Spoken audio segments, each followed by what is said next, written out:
सवर के गई थी दुल्हन नाई नाई थी। और पवन सिंह का न्यू गाना रिलीज हो चुका है भाई। मैं आप लोग को बता दूं कि कल ही इस गाने का पोस्टर आया था और कल ही इस गाने का टीजर आया था, लेकिन फाइनली आज सुबह 7 बजे इस गाने को रिलीज कर दिया गया है भाई, जिस गाने का नाम है सैया मिलल लड़कैया। हाँ भाई, ये गाना बहुत ही बेहतरीन, बहुत ही कंटाप, बहुत ही ज़बरदस्त है। पवन सिंह इस गाने को अलग तरीके से बनाए हुए हैं भाई। जिस तरह से पवन भैया 2-3 गाना लेकर आए हैं, उस गाने से हटकर इस गाने को बनाया गया है। ये जो गाना है उषा फिल्म पर रिलीज किया गया है भाई, और इस गाने को अपने पावर स्टार पवन सिंह मधुर आवाज में गाए हुए हैं और साथ में शिल्पी राज।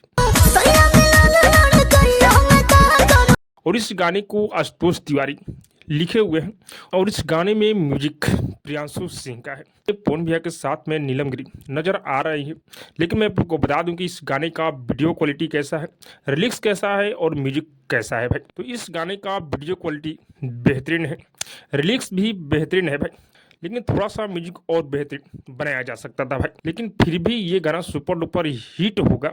अगर मैं इस गाने का व्यू का बात करूं तो व्यू थोड़ा सा इस गाने में डाउन जा रहा है। अभी हमको लग रहा है कि अपडेट नहीं हो पाया है, लेकिन आप लोग जाइए इस गाने को एक बार जरूर सुनिए और दबा कर लाइक और कमेंट कीजिए भाई। बाकी आप सबको क्या लग रहा है कमेंट करके जो बताइएगा। और अब तक मेरे चैनल को सब्सक्राइब नहीं किए तो सब्सक्राइब कीजिए, लाइक कीजिए, शेयर कीजिए, क्योंकि मैं भोजपुरी का अपडेट आप लोग तक पहुँचाता रहता हूँ।